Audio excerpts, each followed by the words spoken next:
Hello and welcome to the Southeast Chicago Archive and Storytelling Project. And I am your narrator, Stephen Walsh, longtime Southeast Side resident. I am a film and documentary producer of Mexican American descent, and I've spent majority of my life on the Southeast Side of Chicago. For this video, we will be showcasing a storyline titled Mexican American Journeys. This is an interactive documentary told through museum objects saved by Southeast Chicago residents. And during this experience, you will see a mix of footage from the past, stories from the past, videos recorded from individuals reminiscing on those stories, as well as a ton of fascinating archive material that can help further support the journeys for Mexican Americans on the Southeast Side. This video is an attempt to provide accessibility to all, and it will be a read-through of the storyline. In order to understand the interactive nature of the storyline, we recommend that you go to the website sechicagohistory.org/stories, and there you can actually complete the interactive experience where you'll have access to things like the videos, the pull-outs, and the additional archive pieces that further support each of the storylines. But for everyone else that simply wants to run through what the storyline is, just sit back and hit play, and we will take care of the rest here.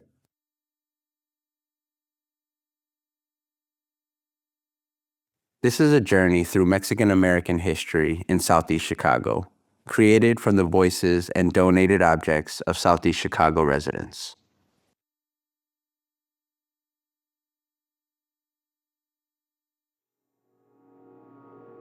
For each of our storylines, we begin with an object to begin our journey.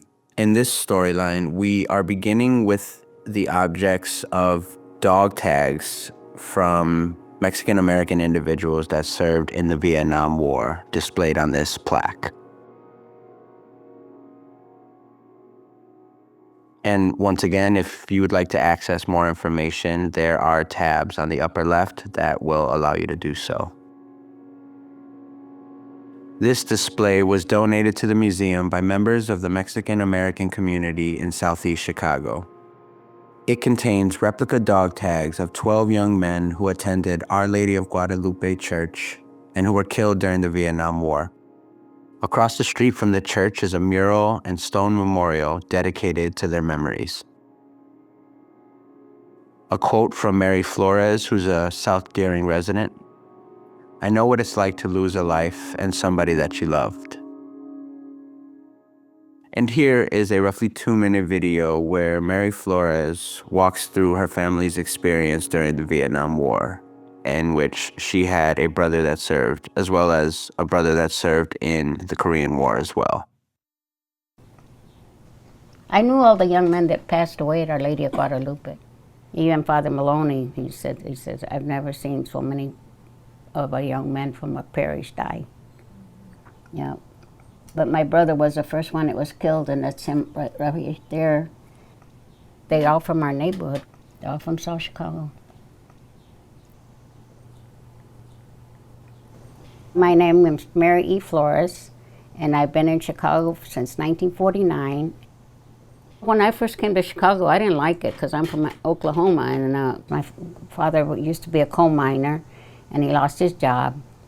We came here and all the steel mills were going then, and the coke plant and everything. It was so ugly, and you see all that graphite flying around. And I told my mother, I don't like the city. I like being on a farm instead, you know. She'd tell me, oh, you're crazy. There were 17 of us. I was second to the oldest. I remember I used to carry the kids on my hip and do their diapers and all of that, and hang clothes and take them down and chase after the kids. That's my brother Tony. He was the oldest, and he was killed in Korea at the age of 17. Joseph was one of my younger brothers, and then he went into Vietnam, and then he was killed in January 1966. Oh my God, my mother, she was beside herself because she had already lost one son in Korea, Now the second one, she wasn't herself anymore after that. So here we give them birth and they're taken away and they don't come back. So we got a lot of military family. 3 of them didn't make it, so they wanted to fight for our country, so they did. It's just something that they're proud to be an American.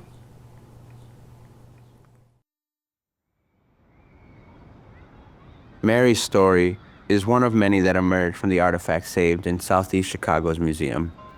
Together, these stories and artifacts take us on a journey throughout the history of the Mexican-American community, one of the oldest in the city of Chicago. And we can see here drone footage from that memorial, that Vietnam Memorial, which is right across the street from Our Lady of Guadalupe Church in South Chicago. So why did so many Mexican Americans settle in this region? Like other groups, Mexican Americans came to Southeast Chicago searching for work in the steel mills. When World War I stopped the flow of European immigrants to the United States, steel mill managers looked to Mexico to find new workers. Many had left Mexico for the United States because of violence linked to the Mexican Revolution and the Cristero Rebellion against the Catholic Church from the 1910 to 1929 years. Thousands would arrive in Southeast Chicago. Here's a quote from South Chicago resident Hank Martinez. This guy who built Illinois Steel supposedly had land in Mexico where he used to go on vacation. He went to Mexico and started recruiting. He needed laborers. And words started passing around. Come over here. A lot of them came here to South Chicago.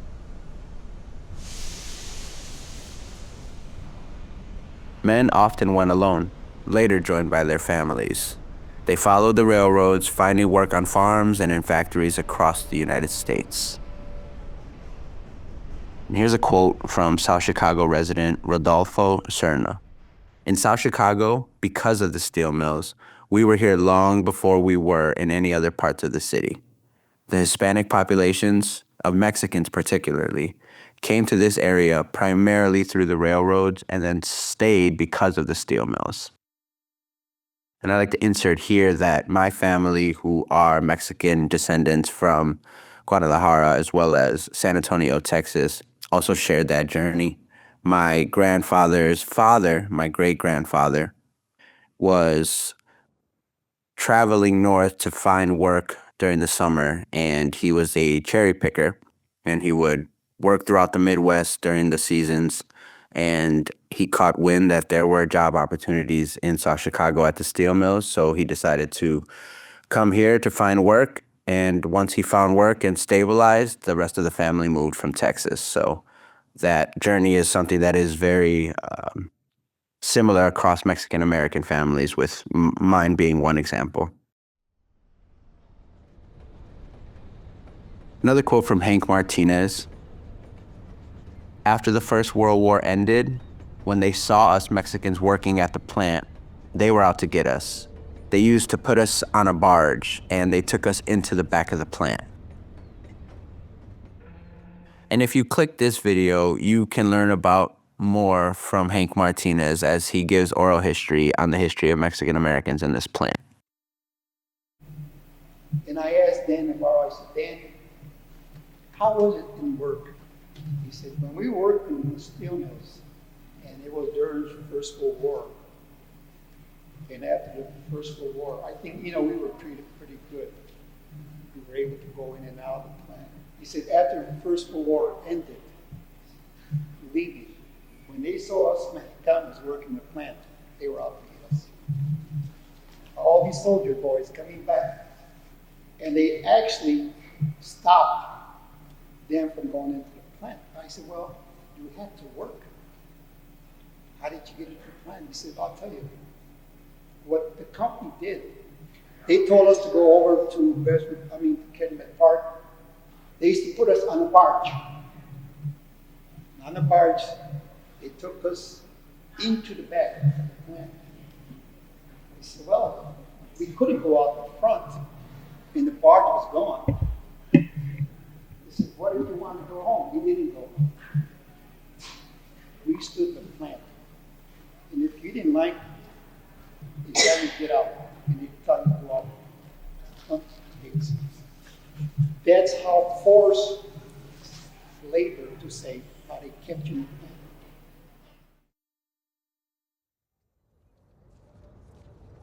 During the Great Steel Strike of 1919, mill managers and unions pitted different ethnic and racial groups against each other. Outsider strikebreakers were brought in. The early steel unions were broken, and ethnic and racial tensions ran high. In the 1920s, some Mexican arrivals were forced to find housing in empty boxcar camps near the steel mills. Local church members supported them by holding masses and social events. And here's some photos from the early 1920s showcasing what that experience was like for these individuals living in these boxcars.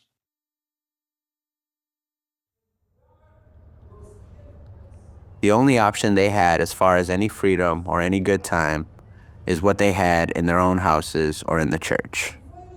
Another quote from Hank Martinez. And again, this showcases the importance of this community that they built relatively from the ground up, and the importance of churches and religions for these cultures that moved into a community that had very little else to start. The first Spanish-speaking church in the city was founded in South Chicago. Church members originally met in a used army barrack brought in as a makeshift building. The church was named Our Lady of Guadalupe as a symbol of Mexican pride and identity. Church leaders and community raised money for a new brick church in 1928. Again, speaking from my own experience as a Mexican American growing up, I think it's fascinating and somewhat awing that many Chicagoans don't know how important the Mexican American journey was, particularly in South Chicago. A lot of people don't realize that the first Spanish-speaking church of the city was founded here, and for me, growing up in the 1990s, that still was the church that my family went to. It was where I went to elementary school. It's where I received my communion. So 100 years later, it's still a prominent part of not only South Chicago, but of the city at large for Mexican Americans. And if you scroll down on this picture, we see that celebration of the new church in 1928. And you can see the large amount of Hispanic individuals there to celebrate.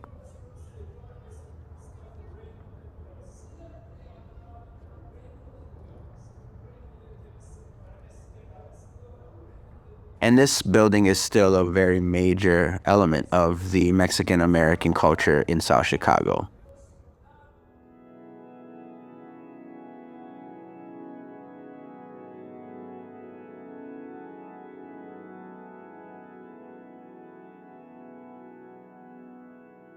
A quote from Yolanda Garcia, a South Chicago resident: "The new church was built with the money from the Mexican community.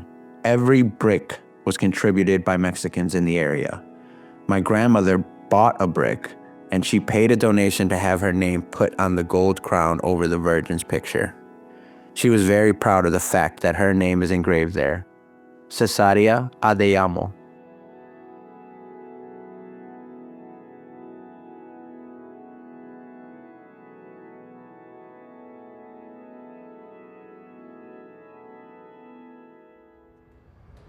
Ethnic and racial tensions from the steel mills continued to spill over into Southeast Chicago's immigrant neighborhoods.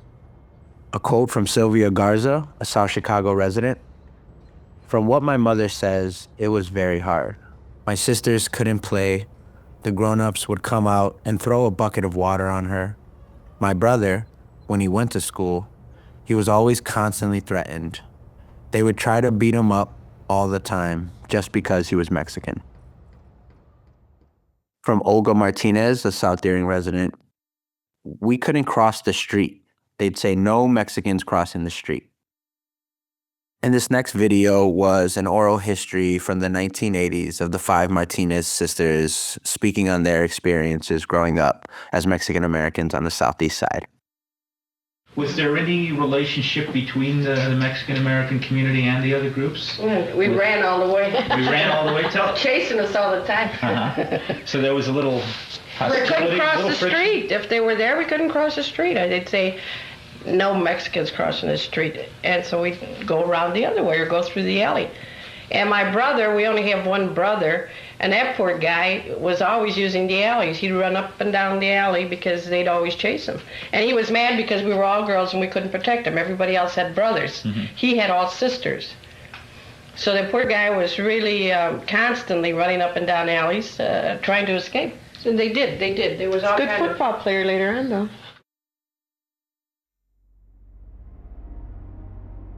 Although life was tough in the early days, it would soon get even more difficult. At the beginning of 1929, Father Tort at Our Lady of Guadalupe noticed parishioners praying at the statue of St. Jude, the patron saint of desperate cases.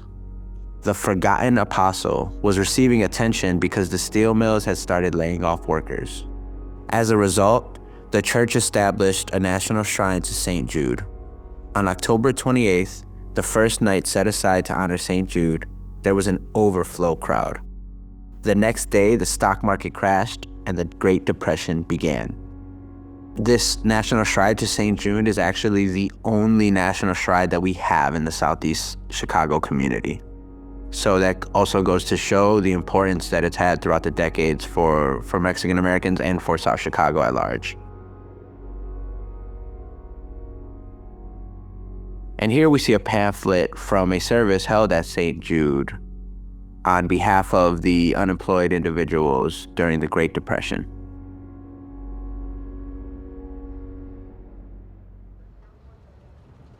The steel industry was idle during the Great Depression of the 1930s, and many laborers worked only once a week. Some mills made land available to workers, and those who could raised food in gardens. Many lost homes.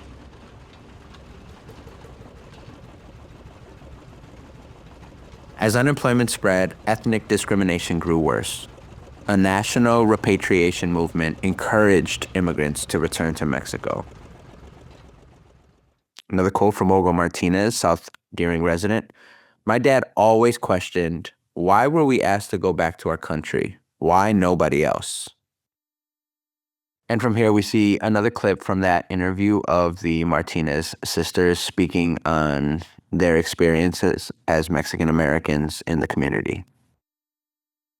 Earlier in the 1933, when he had an opportunity to go back, they had this repatriation Yes. that had gone on in the 30s.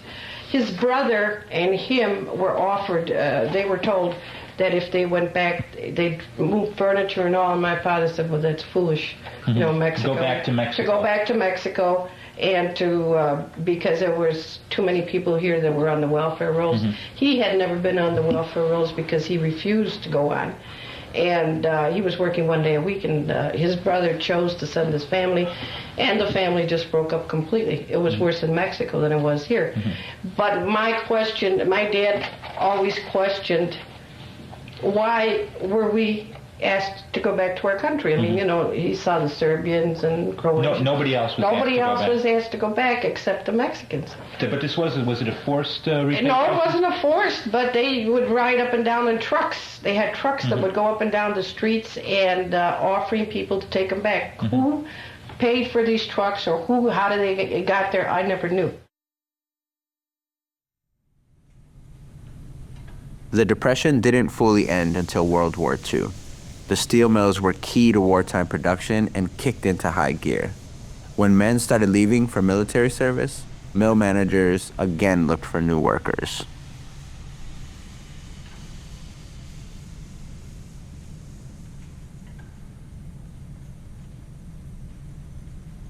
Prior to this, women were discouraged from working in the mills, but once there was a decline in men because of the war, these women were encouraged to work in the mills. And in my family, my great-grandmother, who is currently 98 years old, actually built tanks in Wisconsin still during World War II. So it's definitely something that was prominent in a lot of households for Mexican Americans as well. During the war, many Southeast Chicago women went to work in the steel mills. One was Pascuala Martinez, the mother of 6 children. A quote from her daughter, Connie Martinez: "My mother was the original woman's liver." And again, we have more of that oral interview from the Martinez families here. As I recall, my mother was the original woman liver. But she went to work sort of as a Rosie the Riveter kind of. Yeah, that's what we called her. She worked as an oiler in the. That's right. She started out first in labor, then she became an oiler. in the roundhouse or what. But it was, I think, the break in our family. It was really a tremendous change. He never accepted the fact that she went to work. Hard for your father to accept money coming in from someplace else. That's right. Especially his wife. Uh-huh. And why do you think that was so? Oh, because he had always been the provider, and he couldn't see her change. Well, your mother sounds, from the conversations before, and this one, like a rather remarkable woman. Yeah. I think her gutsiness came from, she said when the revolutionaries took over their town in Mexico, her mother, her niece, and her were forced to go into the hills or mountains by themselves, so that they traveled, and she must have been maybe 14. And she would tell me about all these adventures that they had in strange towns because they just had to keep moving. Otherwise, they would rape them. I mean, there was no two ways about it. So that they survived alone in the wilderness for months. So I think this is where she picked up a lot of her know-how of not being afraid.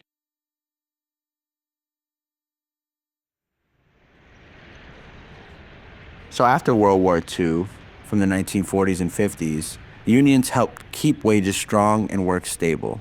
The United States prospered. The Mexican-American community in Southeast Chicago began to thrive. And here we see a series of photos that highlight the thriving society for Mexican-Americans in the community.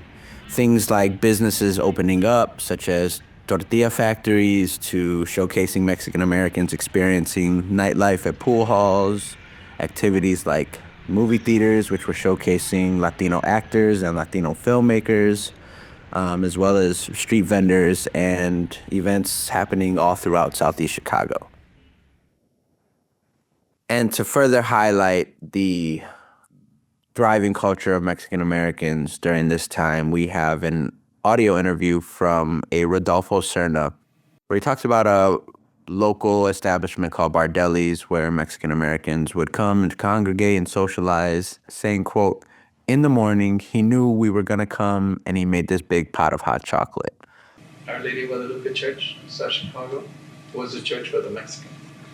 A lot of us used to go to mass there because the choir was all the girls. And so we all went at the same time. And one of the fond memories was that after church, after mass, the girls from the choir and all of us guys who were, teenagers at the time, would all go to a place called Bardelli's.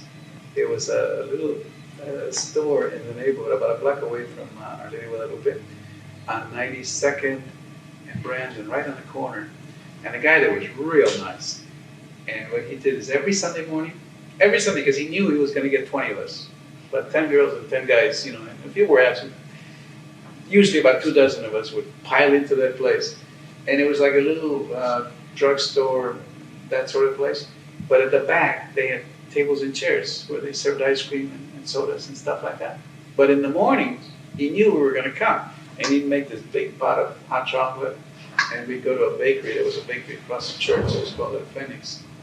Right after Mass, we'd go in there, get a bag full of Mexican bread, run over to Bardelli's, and the whole clan would sit there and talk and just have a great old time. And as time went on, these Mexican-American communities grew. And as a result, there were more elements of society that highlighted their culture. They played baseball, and here are some photos of some of the boys playing from these early days from 2 very prominent teams in the community, the Yaquis and the Mayas. They were in choir. They celebrated quinceañeras, which is essentially our version of a cotillion, celebrating a young girl's rite of passage into womanhood. Parks were another very important element for establishing this culture and community in Southeast Chicago for Mexican Americans. Here's more from that interview with the Martinez family, Carmen, Faye, Olga, Connie, Martha, and Rita, in 1982, saying, quote, "Park had hot water and showers, and the ladies would go and take their showers, you know." What about the neighborhood? People stayed basically in South We area? lived in the park. Our Trumbull Park? our social life was the socials, the acrobats, the baton twirling, the gym. We had a library, and there were special evenings when we had dancing. That was our whole life. One of those parks being Trumbull Park, a place where my mother spent most of her teen life and had her first job as a lifeguard at. So we can see that as time passes, there is more of an establishment of the Mexican American culture in the Southeast Chicago community. And here's an example of their experience at the parks, places where they once weren't allowed to go. It's now a place for the youth to congregate, and it's a safe place for them to grow at. Although Mexican Americans built new lives in a rich community in Southeast Chicago, many maintained strong ties to Mexico and to Mexican identity.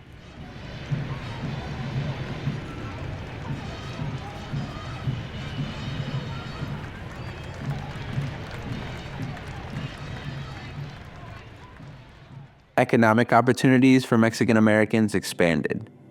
By the 1960s and 70s, Mexican Americans were moving up to positions of seniority and leadership in the mills and unions. Again, we're further showcasing that as time went on, there was more of an acceptance for Mexican Americans and Latinos in the community of Southeast Chicago and in the steel mills. And this is an example here where we have a photo of the Latin American Fraternal Society at Wisconsin Steel Works, where we are seeing some of those Latino and Mexican American leaders. And a quote from Luis Guadarrama, a South Chicago resident. "I remember my father telling me about how none of the Mexicans were allowed to have managerial positions in the mills. He was told, 'You can't be an inspector.' And my father asked, 'Why not?' They said, 'Well, because you gotta do paperwork and things like that.'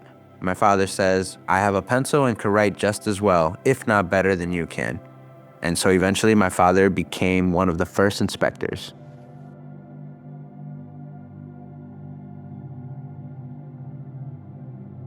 The Valadez family also experienced growing prosperity.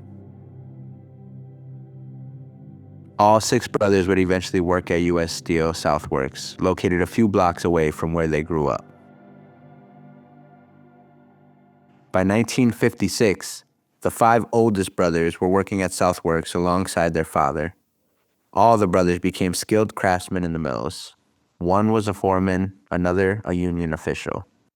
So here we can see those Valadez brothers in the 1950s, and then followed by that is a photo of the same brothers in 2005. A quote from Lupe Valadez, South Chicago resident. "I think it was 1956. They called us in the main office at U.S. Steel Southworks, and it was my dad wearing a suit, and my brother Lee and my brother Zach, and Frank and Benny. And they had a picture of us, which was publicized in the U.S. Steel magazine. They highlighted us because we were the only ones in the system. We were all certified craftsmen." From Ben Valadez, "I remember my father was so proud of myself that I was with union and Lee was management. He was real proud of that." Now we're moving forward to the 1970s and the 1980s. Just as steel workers of color were moving into positions of leadership, Chicago steel mills suddenly began to close. And here are some photos highlighting that moment in time. Gates closed at Wisconsin Steel, newspapers highlighting the unemployment in the area. And if you'd like to learn more about the closing of the mills, I highly recommend you check out our other storyline, Closing of the Mills. found on the sechicagohistory.org/stories website. The steel mills closed for many reasons. In the early 1980s, an overvalued dollar made it hard for American exports to compete globally. American companies also began to rely upon financial maneuvering instead of manufacturing to make money. And government deregulation made it easier for companies to disinvest. Although businesses blamed shutdowns on high wages for workers, CEO salaries were skyrocketing in the United States. The loss of the steel industry and tens and thousands of middle-class jobs was economically devastating for Southeast Chicago. Many people left the region in search of work. The impact would be felt for generations. A quote from South Deering resident Peggy Salazar. For the minorities, it was very devastating for the mills to close because they had finally gotten in. Because the first immigrants there were Caucasian, white, you know. So it took years for that kind of changeover because of seniority. But unfortunately, by the 80s, the mills were closing. They were finally getting those skilled jobs, and then they closed. Some Mexican-American former steelworkers helped lead the Save Our Jobs Committee and the fight against the illegal actions involved in the shutdown of Wisconsin Steel. Their lawsuits helped win back some of the money owed to workers. And here we have a clip from an interview with 4 individuals from the Save Our Jobs Committee talking about the devastating impact that the closing of the mills had on the community. I worked 25 years at Wisconsin Steel. I'm supposed to get a pension, but I'm not receiving that pension from the mill. I'm supposed to get an average of $5,500. I'm not getting nothing from them. The only thing that I'm getting from is the PBGC. That's a government guarantee board. They pay me $204 a month. And that's a slap in the face. For working in that mill for 25 years, I worked in that mill, and I did my job. I expect to get paid because I pay my bills. I paid a hospital bill for $200 last month. The hospital bill, it was $8,000. I finally got true paying for them. I had my foot operated on it. I had to pay for that. I just got true paying for that too. That's money out of my pocket. And I'll tell you this, the United States government ought to take care of the worker, because I took care of this United States government. I had brother in Vietnam. I had brother in the Cuban crisis. I paid my taxes. I did everything right. I went to work. I expected a pension. Guess what? I got the shaft. And I'll tell you this, the worker is getting shafted in this country left and right. You could see it all over the United States. Quote from Samuel Trevino, a South Chicago resident. At the time when the Mexican-American people were starting to come into the South Chicago area, the steel mills were still prospering. As the steel mills started to close, the Mexican people, they started to see that there wasn't any more work for them in the area. The people are beginning to move on to different areas because the occupations that were there at one time are no longer there for them to make a living. And now as we move into the 2000s, we can see the land that once held these steel mills are now simply brownfields.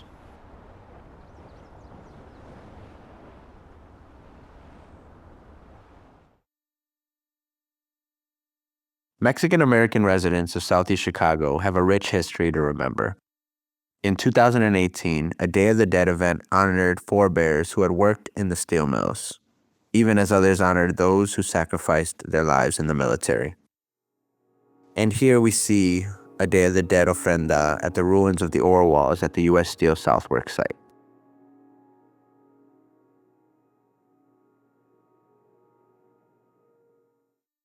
We have a video clip from Mary Flores and her granddaughter who served in the military.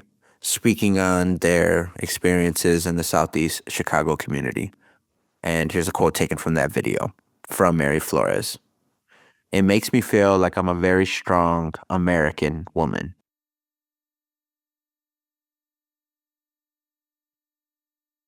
Well, that there is my soldier, my grandson, the one that's in the military. He brought that for me.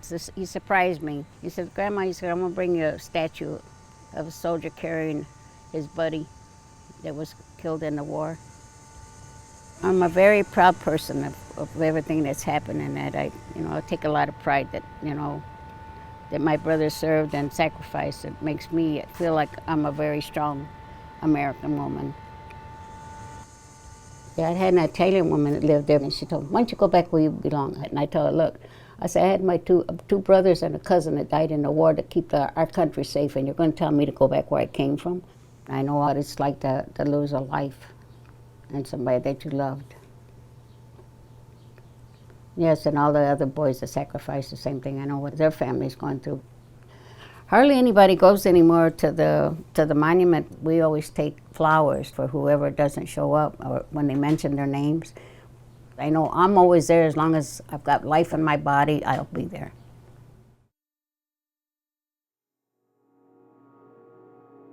Today, the realities faced by immigrants and migrants are different, but immigration remains at the core of the American experience. The objects that different groups saved in the museum over generations show this continuity, yet the stories keep changing. Explore other immigrant and migrant stories by searching the archive, or view featured exhibit From the Old Country to the New. Thank you for experiencing this storyline with us on the Mexican-American journey in Southeast Chicago. As a Mexican-American growing up in the 90s, it's fascinating to see the history of my people and the community that I call home, especially considering that I was born at the start of the decline. So for me growing up, I mainly saw brownfields and abandoned buildings, and I'm very thankful to have a storyline that teaches me about my people's history and put some context to those brownfields and to those abandoned buildings. And here to close, we have credits for those individuals that were a part of making this storyline come to life. This is also a place for you to see some of the sources used on this storyline. So if you want to dive deeper, this is a great place to start.